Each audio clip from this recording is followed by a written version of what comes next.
Desde el principio de los tiempos, el ser humano ha tenido la necesidad de unirse en grupo para sobrevivir. Desde siempre se ha dado cuenta que era bueno unirse a otros para conseguir todo aquello que necesitaba, obtener alimentos, defenderse ante un peligro o construir un lugar donde refugiarse.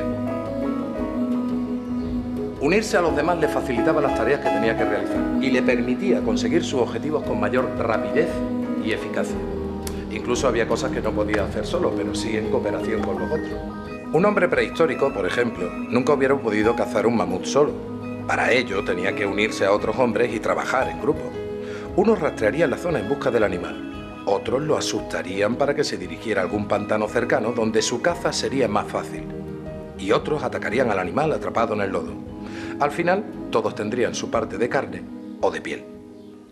A lo largo de su historia, los seres humanos se han unido para rentabilizar tiempo y esfuerzo en el trabajo, disfrutando en común de los beneficios de una labor conjunta.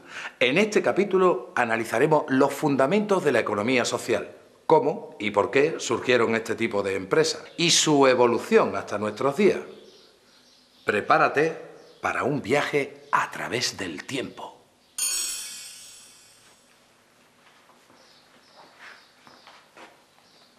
¿Qué pasa? ¿Pero no ves que estamos grabando? La maleta...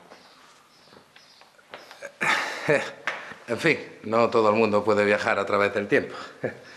Oye, poneros cómodos, que nos vamos a principios del siglo XIX.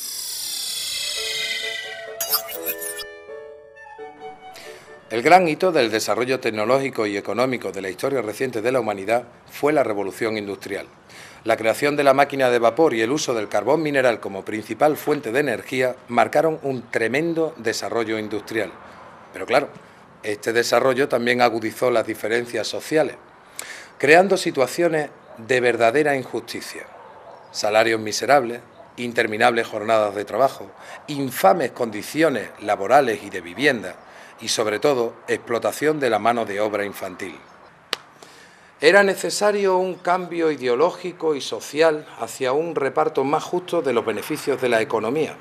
Así, de esa forma, surgieron nuevas tendencias ideológicas y políticas como el marxismo o el socialismo, que se fueron extendiendo por toda Europa, sentando las bases de lo que más tarde se llamaría cooperativismo moderno.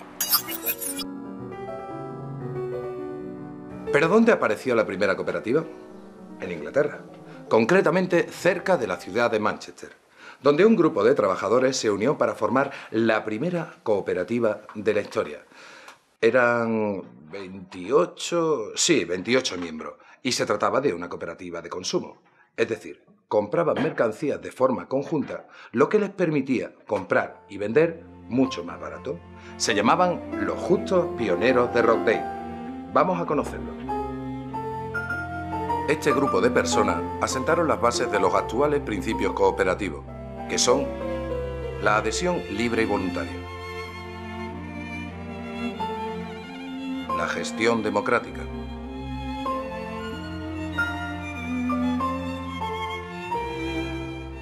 la participación económica,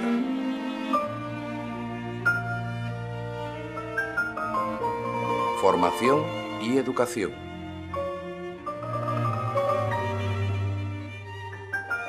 interés por la comunidad.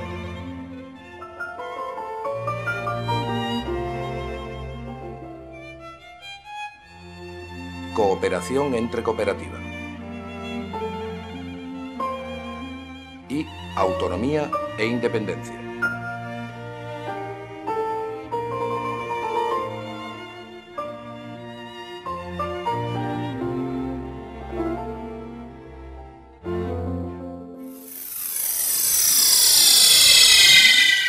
Mi viaje debía continuar hacia Andalucía, porque allí quería encontrarme con los inicios del cooperativismo, con las ideas y los personajes que participaron en sus comienzos. Ya estamos aquí, y el lugar más adecuado, cuna del cooperativismo andaluz, era Jerez de la Frontera, en Cádiz, donde seguiría con mis indagaciones para descubrir los acontecimientos más importantes. Estimado amigo, le escribo en contestación a su carta, en la que me pide le informe sobre la situación del movimiento cooperativo en Andalucía.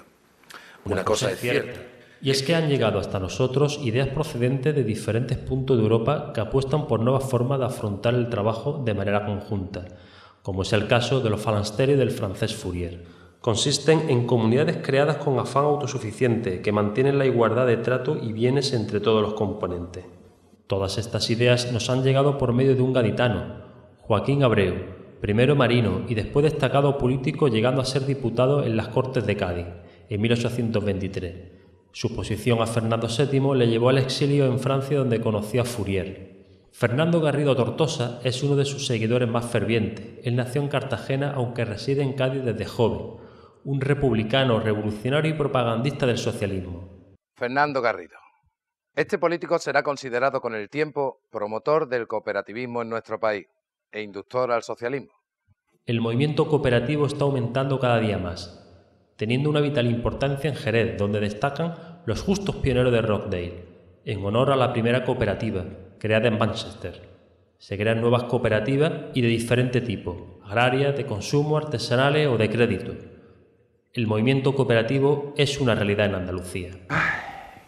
El movimiento cooperativo es una realidad en Andalucía.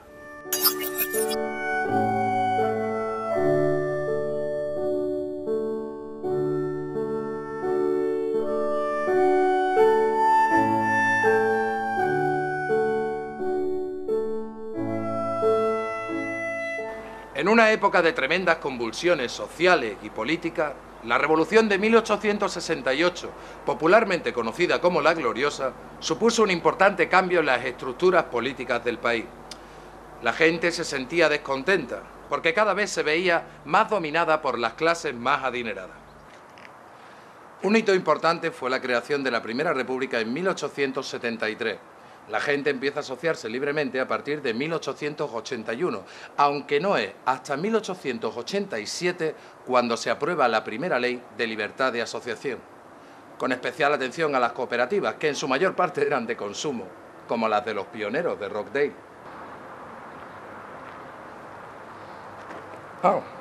El propio Estado favorece la creación de cooperativas entre sus funcionarios, como la del Ejército y la Marina en San Fernando, Cádiz, que en poco tiempo se convirtió en una de las más importantes del país.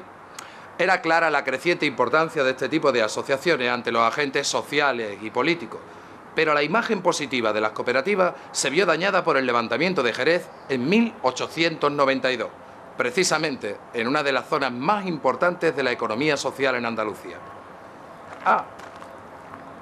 No penséis que todo el mundo estaba de acuerdo con las cooperativas. Para algunos eran instrumentos aburguesados y para otros focos de subversión.